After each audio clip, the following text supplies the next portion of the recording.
Very good morning to you all. Myself Nitish, assistant professor in economics. आज की class में हम पढ़ेंगे इलास्टिसिटी यानी लोच।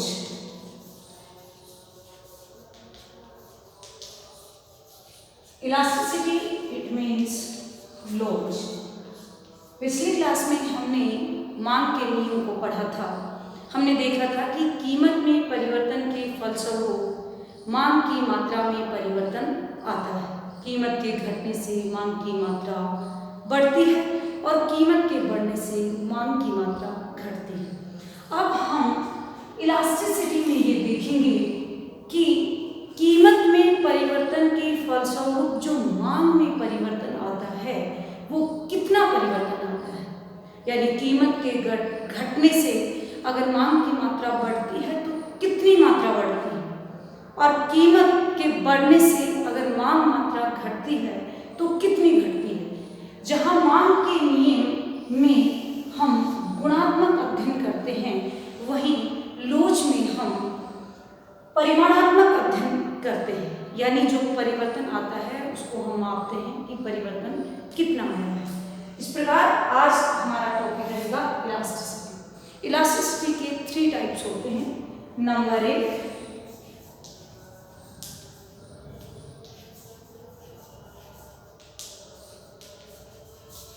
प्राइस इलास्टिसिटी, नंबर 2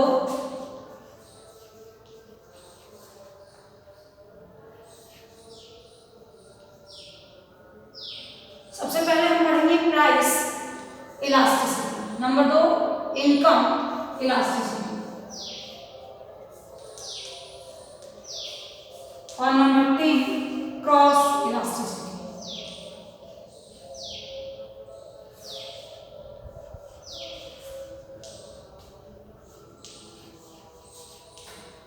सबसे पहले हमने देखा प्राइस इलास्टिसिटी, उसके बाद इनकम इलास्टिसिटी, और थर्ड रहेगी क्रॉस इलास्टिसिटी। प्राइस इलास्टिसिटी यानी कीमत लोच, दूसरा इनकम इलास्टिसिटी यानी आर लोच, और तीसरा क्रॉस इलास्टिसिटी यानी मांग की आड़ी या तिरछी लोच। आज हम जिसकी डिटेल स्टडी करेंगे या डिटेल से बात करेंगे वो है प्राइस इलास्टिसिटी यानी प्राइस इलास्टिसिटी ऑफ डिमांड। आज हम बात करेंगे प्राइस इलास्टिसिटी ऑफ डिमांड, जो इस प्रकार से है।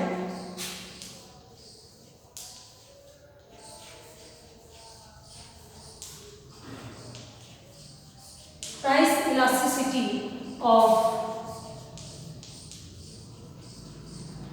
डिमांड यानी मांग की कीमत लोच, मांग की कीमत लोच। मांग की कीमत लोच में हम पढ़ेंगे कि कीमत में परिवर्तन के फलस्वरूप मांग में कितना परिवर्तन आता है, यानी कीमत के घटने और बढ़ने से मांग में जो परिवर्तन हुआ है वो परिवर्तन कितना हुआ है। मांग की कीमत लोच इज इक्वल टू मांग मात्रा में आनुपातिक परिवर्तन बटे कीमत में आनुपातिक परिवर्तन। मांग की कीमत लोच को हम इस प्रकार से दे सकते हैं कि मांग मात्रा में आनुपातिक परिवर्तन बटे कीमत में आनुपातिक परिवर्तन। दूसरा, मांग की कीमत लोच is equal to delta Q upon Q divided by delta P upon P. मांग की कीमत लोच is equal to delta Q upon Q divided by delta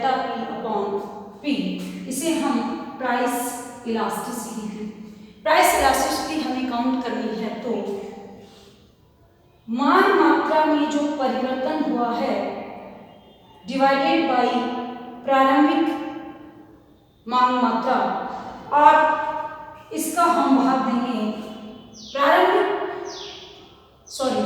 कीमत में जो परिवर्तन हुआ है, और P है यहाँ पे प्रारंभिक कीमत। इसको हम देख सकते हैं price elasticity is equal to delta Q upon Q into P upon delta P, या हम कहेंगे delta Q upon delta P into P upon Q। यहाँ डेल्टा Q मांग मात्रा में परिवर्तन, डेल्टा P कीमत में परिवर्तन, P प्रारंभिक कीमत और Q प्रारंभिक मांग मात्रा। इस प्रकार हमारे पास फॉर्मूला जो बन करके तैयार हुआ है वो ये है, elasticity of price is equal to delta Q upon delta P into P upon Q। Delta Q upon delta P into P upon Q एक मैथमेटिकल एग्जाम्पल हम लेते हैं और उसके द्वारा हम मांग की कीमत रोज को देखते हैं। देखिएगा हमारे पास प्रारंभिक कीमत प्राइस 5 रुपये, तो Q मांग मात्रा होती है 10, कीमत गिरकर 4 होती है 4, कीमत प्रारंभिक 5 होती है तो मांग की मात्रा 8, कीमत गिरकर 4 होती है तो Q है वो हो जाता है 10, यानी कीमत के गिरने से मांग की मात्रा बढ़ती है। हमारे पास फॉर्मूला है प्राइस इलास्टिसिटी काउंट करने के लिए delta Q upon delta P upon Q। सबसे पहले हमें डेल्टा Q चाहिए, यानी डिफरेंस किसमें, मांग मात्रा में। मांग मात्रा में डिफरेंस है 2, price elasticity is equal to 2 upon delta P में परिवर्तन आया है -1 इंटू P प्रारंभिक इनिशियल प्राइस 5,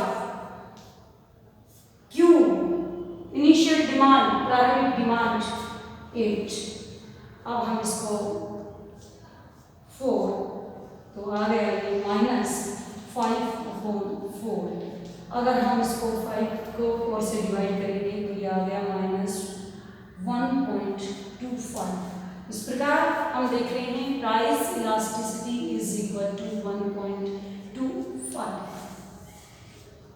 -1.25। प्राइस इलास्टिसिटी हमेशा माइनस में होगी क्योंकि मांग की मात्रा और कीमत में हमेशा नेगेटिव रिलेशनशिप पाई जाती है। कीमत के बढ़ने से मांग मात्रा घटती है और कीमत के घटने से मांग की मात्रा बढ़ती है।